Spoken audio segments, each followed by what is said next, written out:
Welcome to a brand new decade of Shonen Jump's history, the 1990s, which will see us through to the end of Jump's golden age as well as its path to the new millennium, which will be filled with countless iconic and popular manga. We have to start at the very beginning though, which will see us add some of those absolutely iconic series to the magazine's roster this year, so strap on in as we're about to dive straight into Shonen Jump in the year 1990.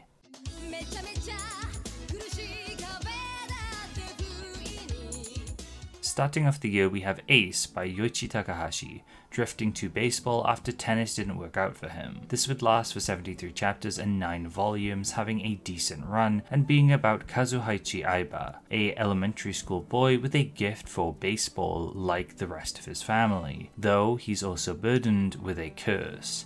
Following his father's death from being struck by lightning while in a game of baseball, his grandpa warns him never to touch the sport again and transfers him to Wakamiya Elementary School. Here he's tempted by the team, who will disband if they don't start winning games, and thus he eventually joins, helping the team rise in the ranks and attend tournaments. Other than the way Kazu's father dies, nothing really popped out to me with this one, and it seems to be a fairly standard baseball sports manga. Takahashi's art has leveled up, mainly in his compositions. Pages look great, although his characters still look quite samey to me.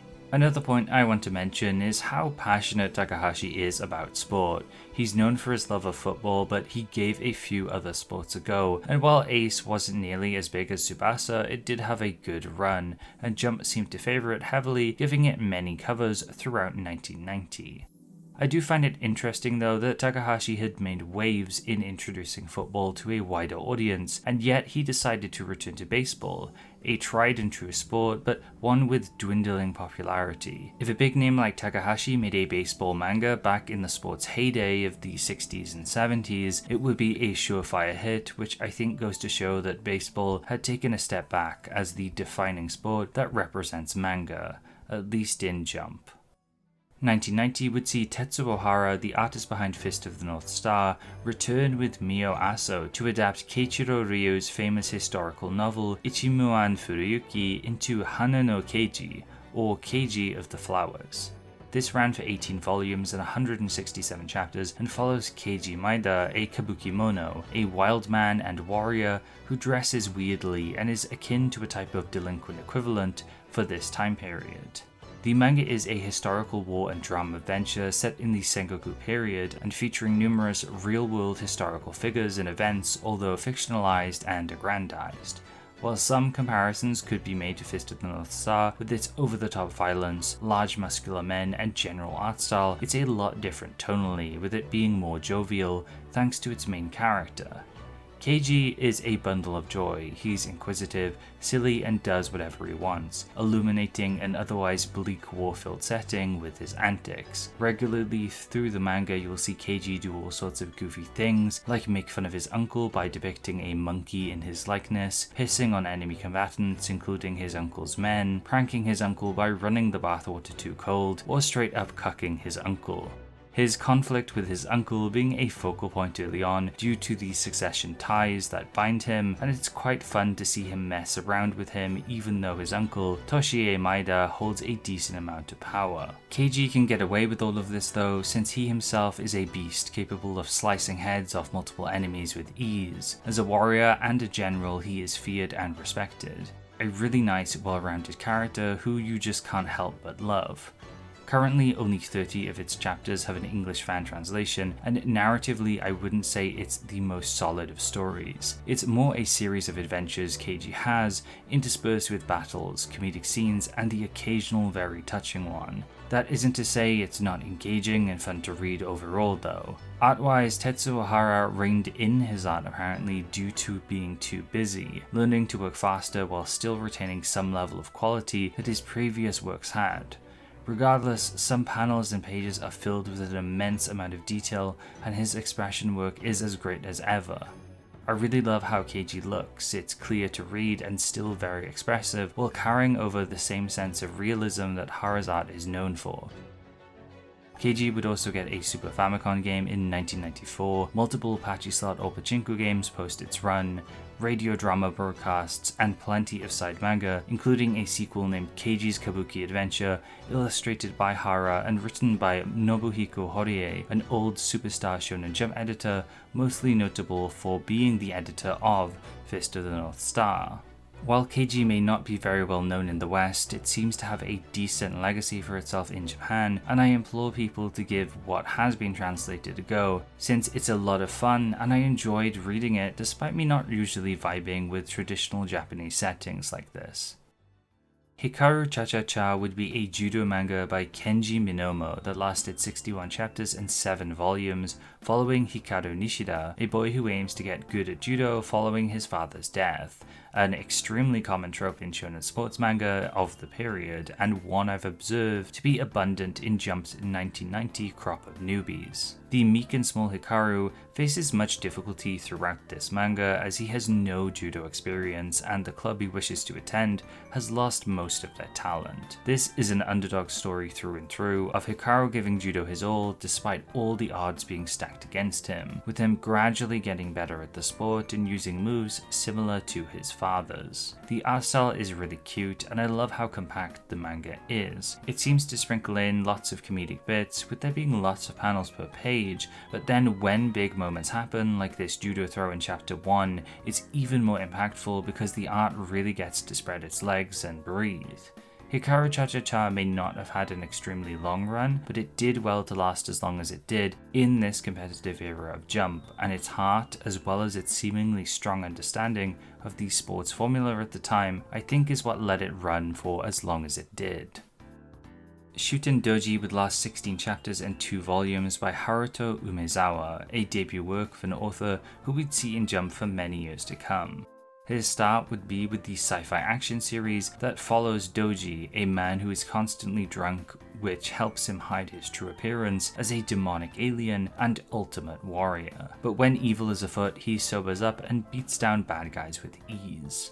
The manga initially took an episodic approach like a lot of other battle shonen manga would, seeing Douji and his companions helping people out as they go from place to place, with the final few chapters then introducing some more plot relevant villains in Thanatos, which helped give the manga a decent conclusion apparently. Shuten Douji certainly feels unique and has the building blocks to be a good manga, but maybe it was the constant references to alcohol, the more mature art style, or the odd sci-fi mythology infused setting. For whatever reason, it didn't click with readers at the time, and it was promptly axed.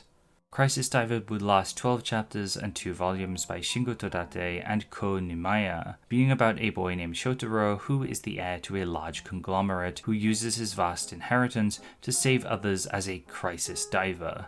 Initially, this saw him save others from things like plane crashes, fires, and even suicide attempts, but it gradually turned into a battle manga where Shotaro had to fight other bizarre individuals, showing its Fist of the North Star inspired roots. This pivot wasn't enough to save it though, and it was met with a blisteringly quick cancellation.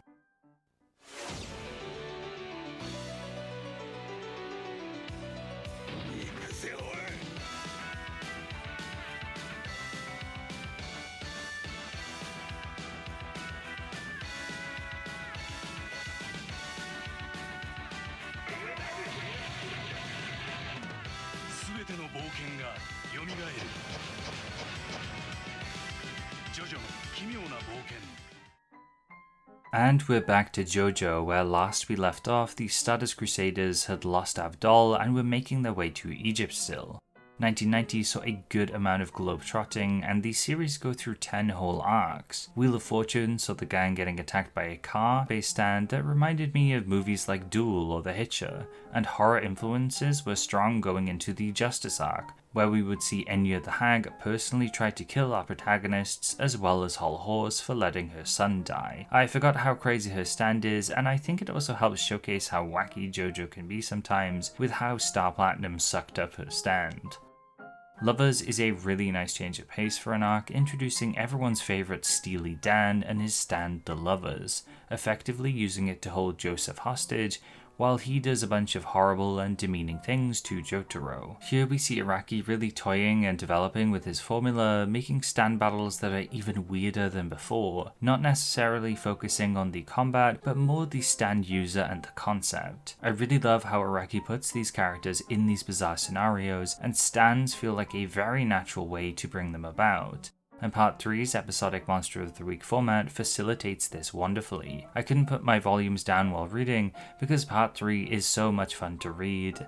And do you know what else was really fun to read?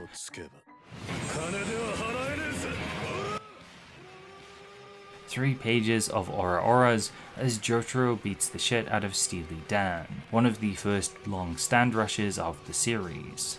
The sun is then a neat and silly short 2-chapter arc, and stands gradually get fleshed out here more in this segment as range becomes a key factor, with the crew sussing out that powerful stands often need to have their stand user nearby, which is the case for the sun, as well as the next stand they fight, Death 13, which only works through dreams.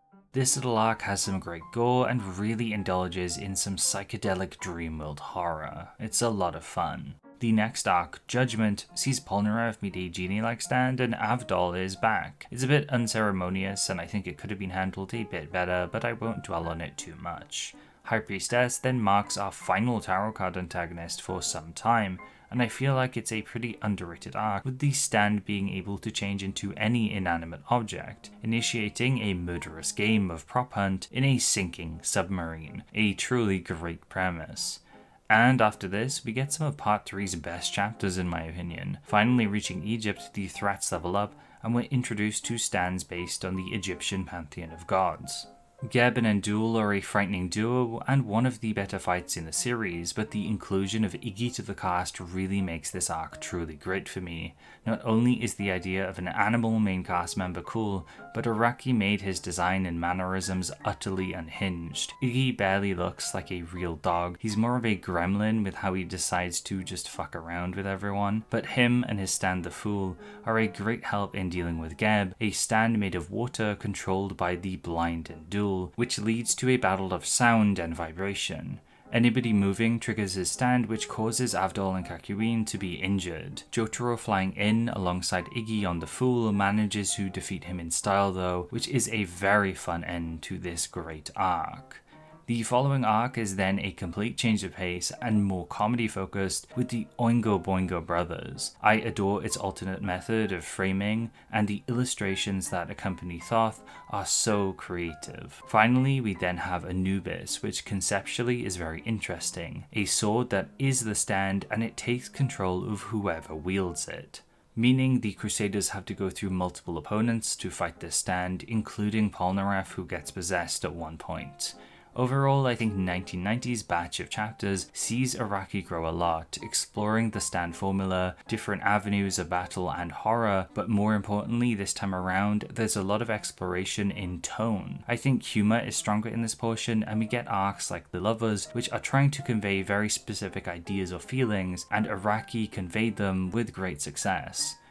Next time we'll get even closer to Dio and have many more stand battles, but for this year, JoJo was a staple of the magazine and Jump readers had something very bizarre to look forward to every single week. A few videos ago I talked about the comedy gag manga Jungle King Ta-chan by Masaya Tokihiro. Well, in 1990 it would enter a new era, retitling itself as Shin Jungle King Ta-chan, running for an additional 235 chapters and 20 volumes. This would essentially be the exact same manga, but the page count would be boosted and there would be a bigger focus on battle elements, with the manga bouncing between fighting based arcs and gag chapters now and then. Presumably there was a bigger focus on antagonist characters like poachers, and the art seemed to have a big boost from what I can tell, although sadly unlike its first portion, you cannot read this in English. The anime for Ta-chan debuting in 1993 did largely consist of this battle-focused portion of the story though, with it helping keep the series popular for many years. Masaya Tokihiro's decision to change his manga's trajectory paid off immensely, allowing Ta-chan to be a staple of Jump for the first half of the 90s. マークは小さくクラーレンチームスポンサード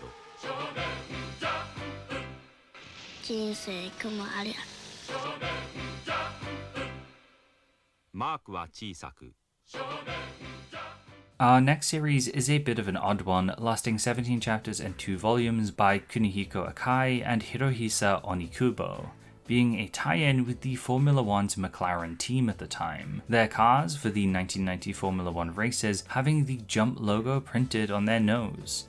GP Boy would focus on a character signing a contract with the McLaren team, with him having the ability to hear the voice of cars. It seems fairly standard, if a bit wild in its depiction of racing, but there is a sense of realism to it, being a sponsored manga, and having Arten Senna be a character who also appears in the manga. Jump and Japan in general had a fascination with this particular Formula One driver, with Akira Toriyama being a huge fan of his, and coincidentally, Arten Senna was a fan of Toriyama.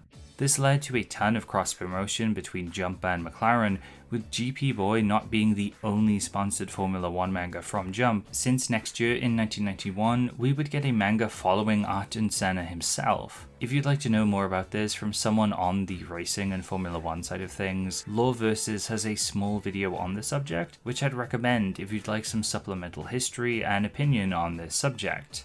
Formula One would absolutely take over in the early 90s in Jump, with many covers from the year alone featuring their cars or even Senna on them. It's pretty bizarre from someone who has no connection to racing, but it's so clear that Jump and its fanbase were excited and in love with the sport at the time, with Toriyama even going to a race to see Senna in Hockenheim, Germany in 1990, which resulted in all sorts of fun cross-promotional images involving Goku and Dragon Ball in cars.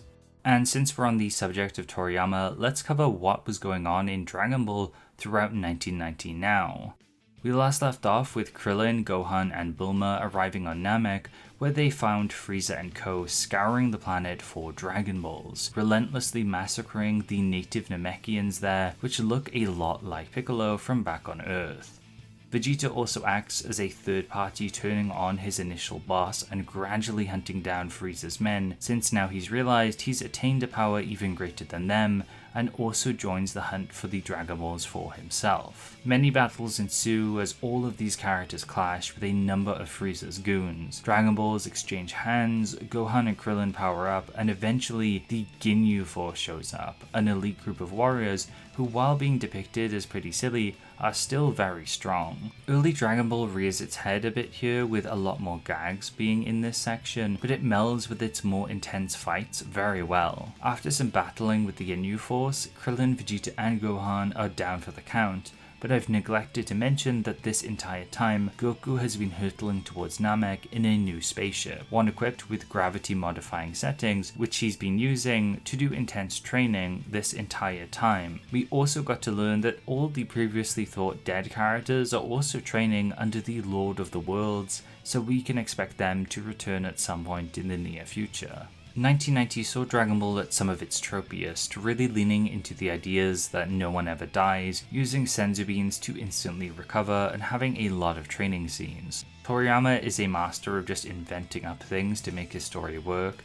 It's all for the purpose of it being as fun as possible, even if it does feel like a bit of a cop-out here and there. It's charming in its own way, and when accompanied with the exploration of Namek and its sci-fi theming, Dragon Ball really becomes its most iconic self here, I think. All the pieces are pretty much here to conjure what classic Dragon Ball is, especially since now Goku has entered the fray. We also hear the word Super Saiyan uttered for the first time in 1990, and while Goku is a certified badass, taking out members of the Ginyu Force with ease, we'll have to wait a bit more for any visual transformation to occur. Ginyu himself proves to be a bit more tricky, especially with his body switching ability, which switches Goku and Ginyu's bodies, something I never expected while first reading, and leads to some more tactical interactions as Vegeta and Goku work together to force him to switch back, ending with them making Ginyu switch with a frog. With all his lackeys defeated, it's now time for our heroes to face the main antagonist of this arc in Freiza, angry as he's been tricked with fake Dragon Balls by Gohan and Krillin. They then use the real ones to summon Porunga and wish for Piccolo to be revived and transported to Namek to help out in defeating Freiza. I really like these sections focusing on Piccolo since it flashes him out a bit more as an actual person who does care about what's going on, as well as his people, which he's effectively been displaced from. And with that, all of the pieces are on the board. Goku is healing up, Piccolo, Krillin, Gohan and Vegeta are all here, and Frieza begins to rapidly change forms. The fight has only just begun, but next year we would see one of the biggest events in manga history occur. I won't let you get away with this!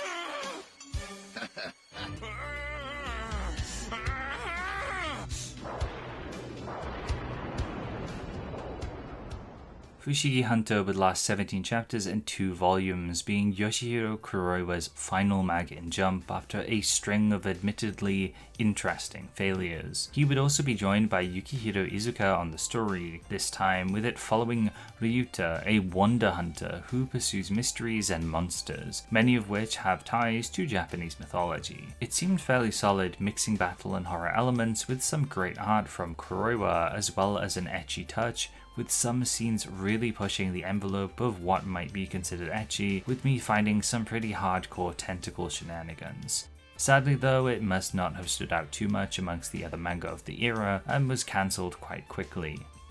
1990 would see Jump legend Yu Tamago serialize their final manga in Jump with Kickboxer Mamoru, lasting 32 chapters and 4 volumes. This would follow Mamoru, a young boy visiting Thailand to participate in a track and field competition, only to become enamored by Muay Thai. He then witnesses his older brother being defeated by the current Muay Thai champion, King Python, and vows to defeat him. Initially it seemed things would be played fairly straight, but gradually superhuman-esque characters appeared, like this guy who has a rubber body. It would end up being cancelled midway through the story though, with Mamoru never even fighting King Python.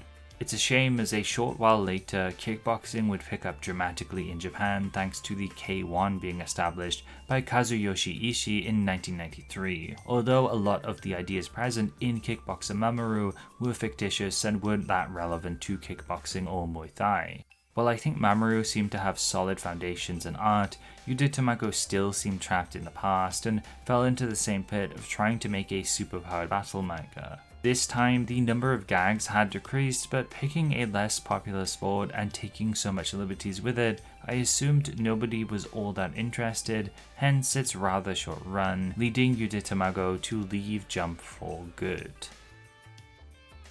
Metal Finish by Masaru Miyazaki and Nobuhisa Suroka would last 13 chapters and 2 volumes, being an ice hockey manga. Again, this would follow another young boy who was spurred on to try a sport due to their relative passing away, this time a brother. Izumi then goes to attend Seiyo University First High School Ice Hockey Club, only to find it in disrepair, with the manga focusing on rebuilding the team and having one practice match before getting cancelled. It's a shame, since ice hockey is a pretty unique sport and this took a slower team building approach that may have hurt it, along with a lack of popularity in ice hockey. It really feels like Jump at this time were throwing sports manga out to see if anything at all would stick, and while Metal Finish wouldn't be what they were looking for, the following week we would see one of the magazine's biggest hits of all time, and a manga that would help basketball sweep Japan as one of their new favourite sports.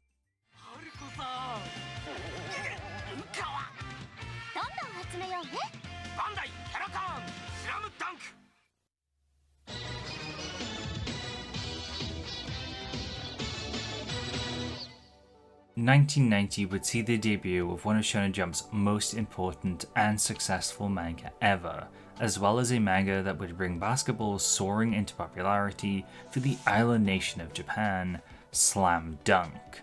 Created by Takehiko Inoue and lasting 276 chapters and 31 volumes, Slam Dunk would follow the high school delinquent Hanamichi Sakuragi, a hopeless romantic and a bit of an airhead who's been rejected 50 times in a row, now setting his sights on Haruko Akagi, and to win her over, Sakuragi decides to join the school's basketball team. Initially, Slam Dunk feels like much more of a gag manga than anything else. It has a lot of text, jokes, and while Inoue flexes with his art here and there with realistic facial expressions, it's nowhere near what he'd later be known for. In fact, silly gag expressions make up the majority of the manga early on. The basketball elements slowly worm their way in though, as we're introduced to its extended cast like Takenori Akagi, the captain of Shohoku basketball team, and Kaide Rukawa, a cool and collected player who attracts all the girls, lighting a fire under Sakuragi to improve and to beat him in order to impress his love interest. There's a lot of practicing, Sakuragi making dumb jokes and goofing off, but gradually something begins to change. More characters join the team, the art gets better, punchier, and more detailed, and with it, the basketball gets more competent and more games happen. Sakuragi starts to get better, and instead of pursuing the sport out of a desire to appeal to his crush, he begins to do so for the love of improving and for enjoying the game of basketball.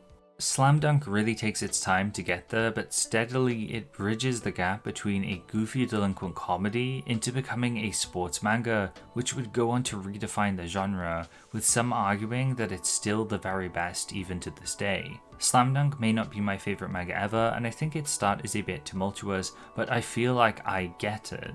The journey you go on with Sakuragi and Shohoku is infectious. All the training and the gradual amping up of its seriousness gets you invested. It gets better and better, just like the characters are getting better and better at the game they play. Tension rises, and each game gets more intense, more impactful, and more important.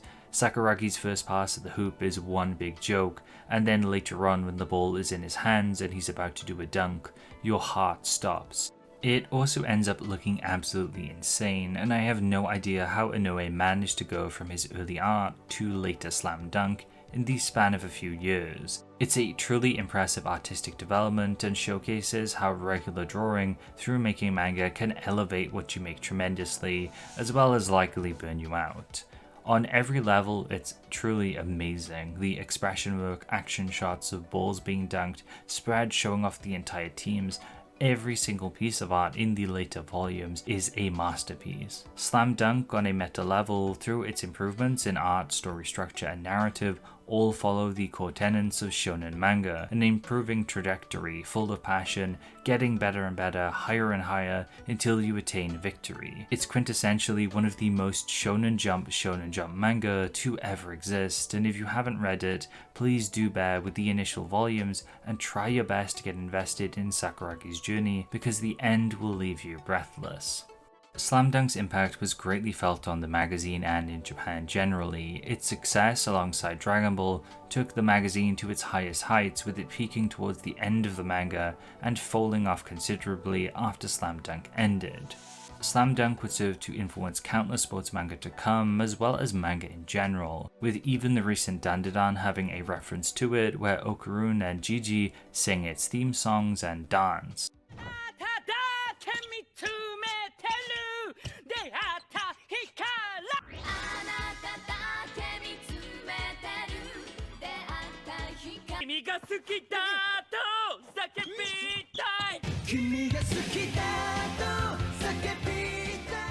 And on that subject, Slam Dunk would get an anime in 1993, spanning 101 episodes, further reinforcing its popularity. Several films would also be released in the 90s too, with the recent first Slam Dunk coming out in 2022 to great fanfare and proving that its legacy is still strong to this day. Games, side manga, and merch of all kinds has been made for Slam Dunk, and it's also one of Jump's best-selling manga still to this day, and frequently still sells a lot.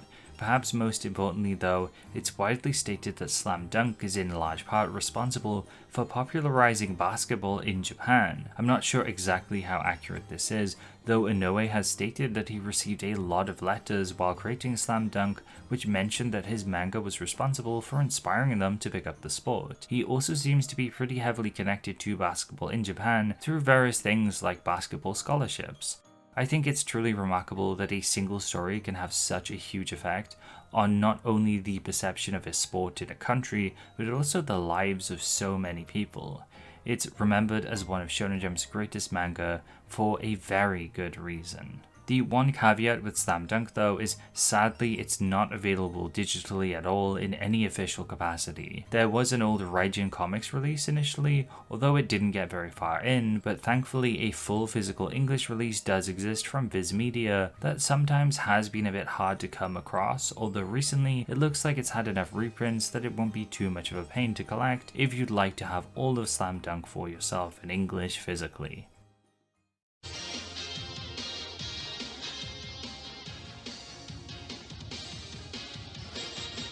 Following Slam Dunk, we would then get another decently well-known manga of the early 90s in Chinyuuki, lasting 64 chapters and 6 volumes by Gatoroman. This would be a parody of Journey to the West, and as such, the name Son Goku was off the table due to Goku being an established name already, so instead we follow Yamada Taro, a tyrannical being that terrorizes the land who quickly gets humbled by the wandering monk Genjo who takes him on a journey. This is a pretty crude gag manga that sees Taro and Genjo at odds the whole time. There's a lot of poop jokes and Jump manga are parodied here and there. It was relatively popular in some sense, with Taro even appearing in Jump Star's Victory Versus in 2014, and him being on the cover of Shonen Jump with one Arnold Schwarzenegger in 1991, with Jump having their own promotional run with him in the future, and with Arnold being a judge for a comedy manga competition, which would lead to the serialization of Mon Mon Mon in 1992. Chinyuuki though would be cancelled for apparently disturbing Jump's audience too much. From the short amount that's been translated and my exposure to Gatoroman's work, I can see why. It's grotesque, not pleasant to look at, and the humor is very aggressive and lowbrow. When I was younger, I'd see pictures of Chinyuuki and be disgusted, although now I've got to admit I kind of vibe with this creepy looking monkey guy, and Chinyuuki can be a bit funny in its own way. Chinyuuki would also receive a short 3-episode OVA in 2009, which was apparently made very cheaply, and a full live-action film also exists that came out in 2016. Despite having a bizarre reputation, it's left its mark on the magazine and its readers in some very unique ways, and it stands out a lot to me as being the only new gag manga of this year. Tengyan, the story of Minakata Kumagusu, would last 12 chapters and 1 volume by Daimyo Rikishi, being a biographical account of Minakata Kumagusu, a man who ventured outside of Japan in 1886 to travel the world and educate himself on what it had to offer. Kumagusu would spend time in many countries, with the US and UK being the prime two, where he'd study things like nature, folklore and religion extensively, coming back to Japan at the turn of the century to share the wealth of his knowledge and live out the rest of his days. He's a storied figure in Japanese history and one I had no knowledge about prior to researching for this video. It's also pretty interesting to me that Jump would serialize something so educational like this, although it was being done by the author of Dinosaur's Journey, which lasted a similar length, so perhaps both weren't cancelled but rather were meant to act as shorter educational works, with Jump just trying out something new. Sadly, I can't find too much info or even pages for this one aside from its covers and its first color page, with it being relatively obscure compared to most of the other manga that feature in this video. Hey,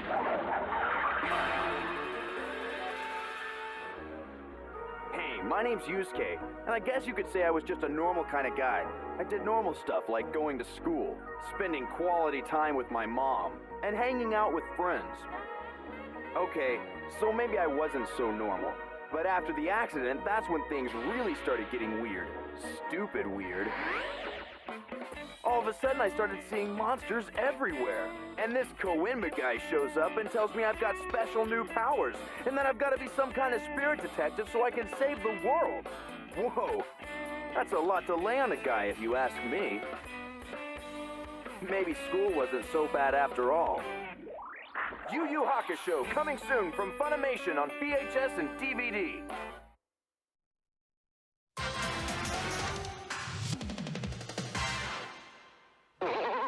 The very end of 1990 would then give us one last big hit to the magazine, and like Slam Dunk, one of the most popular manga from Jump's lineup period, in YuYu Hakusho. Created by Yoshihiro Togashi and lasting 176 chapters and 19 volumes, Yu Yu Hakusho would follow Yusuke Urameshi, a delinquent who has just died following a car accident where he jumped in the way to save a child's life. Yusuke is then met with Botan, a guide to the underworld, who reveals that Yusuke dying due to saving that child's life was an unexpected development, so he is granted an opportunity to come back to life. I really dig early Yu Yu Hakusho, it's really emotional, and I don't think it gets enough praise. The first chapter introduces us to Yusuke's friends, teachers, and mother, and we get to see their reactions to his death, which is a great opportunity to really get a good grasp on Yusuke as well as these other characters. It's an event full of vulnerability, showcasing a rowdy character in a different light than you might expect, with the scenes involving Yusuke's mother and principal being highlights for me. There's something in his portrayal of these emotive adults who haven't given up on Yusuke despite his delinquent proclivities that's really wholesome. And wholesome is a word that's synonymous with early Yu Yu Hakusho. I was surprised when reading to find the anime cut a noticeable portion of its first arc which focuses on Yusuke being a literal spirit detective, helping others while he himself is dead. Stories like Shota losing his dog and best friend Jiro are really touching. Yusuke wanting to help him heal from the grief he's experiencing as a young child by showing that Jiro had a content and fulfilling life is exceptionally sweet, and I remember it making me bawl my eyes out while reading, as I hadn't long seen our very old family cat pass away myself. Another story sees Yusuke date a ghost girl who had died while waiting for her boyfriend, Yusuke allowing her to pass on by helping her fulfill her last wishes by just having a good time with her. Yu Yu Hakusho initially is a meditation on what it means to die and what it means to live. What do we leave behind? How does it affect our loved ones? And what does a life well lived mean? It tackles this with an exceptional warmth, showing us how much of a kind-hearted person Yusuke is, while also helping to unlock his inner good guy. The opening arcs with Keiko and Kuwabara are also big highlights, but I really wanted to mention and show some love to these early short stories in the manga, since I fear people may have never seen them if they've only watched the anime. The beginning of Yu Yu Hakusho following this would see Yusuke revive due to all the good deeds he's done, utilizing his connections to Kuwabara and Keiko to help in the process, two characters who get established really well in this short amount of time. The scene where he wakes up is really touching too. It's tender and the artwork does all the talking, and you can feel how elated Yusuke and Keiko are to just be tangible together again. Togashi's art really elevates these scenes, with it being a mix of a more cute romantic art style coming from Cupid, his previous series in Jump, but it blends in these harsher, scratchier, and often sillier elements too.